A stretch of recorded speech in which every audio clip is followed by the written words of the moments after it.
Saturday, May 9, 1885.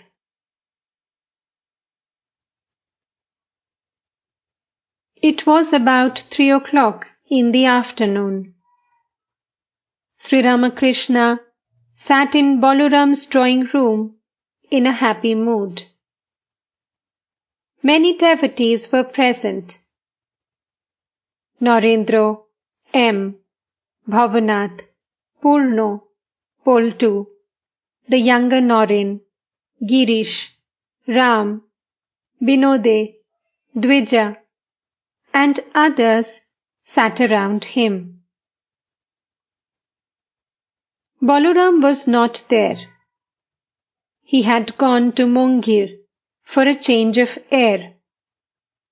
His eldest daughter had invited Sri Ramakrishna and the devotees and celebrated the occasion with a feast. The master was resting after the meal. Again and again, the master asked M., "Am I liberal-minded? Tell me." Bhavanath, smiling, "Why do you ask him? He will only keep quiet."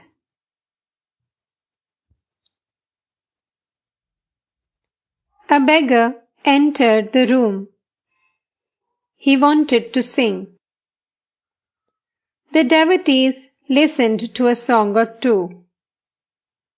Narendra liked his singing and asked him to sing more. Master, "Stop, stop! We don't want any more songs.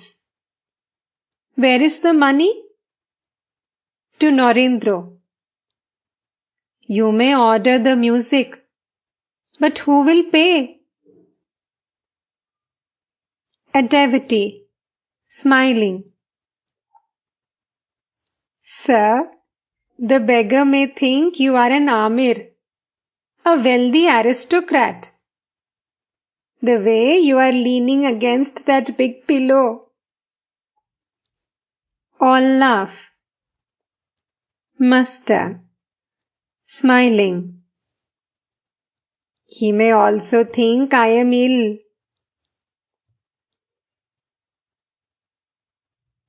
The conversation drifted to Hazra and his egotism.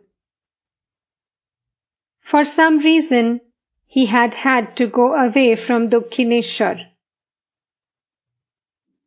Narendra. Hazra now admits he was egotistic.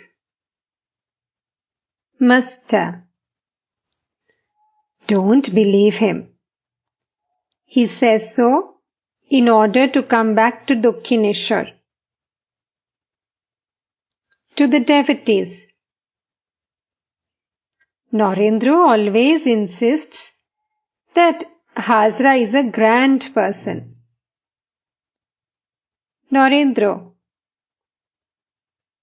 even now I say so. Master, why? You have heard so much about him. And still you think so? Narendra, he has slight defects, but many virtues. Master, I admit that he has devotion to his ideal.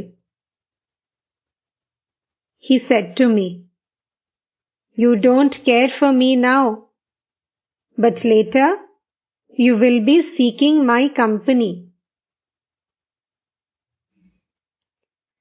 A Goswami came from Srirampur. He was a descendant of Advaita Goswami. He intended to spend a night or two at the temple garden. I asked him very cordially to stay. Do you know what Hazra said to me? He said, "Send him to the temple officer." What was in his mind was that the Goswami might ask for milk or food and that he might have to give him some from his own share. I said to Hazra, "Now you rogue! Even I prostrated myself before him because he is a Goswami. And you, after leading a worldly life and indulging a great deal in woman and gold, have so much pride because of a little japa. Aren't you ashamed of yourself?"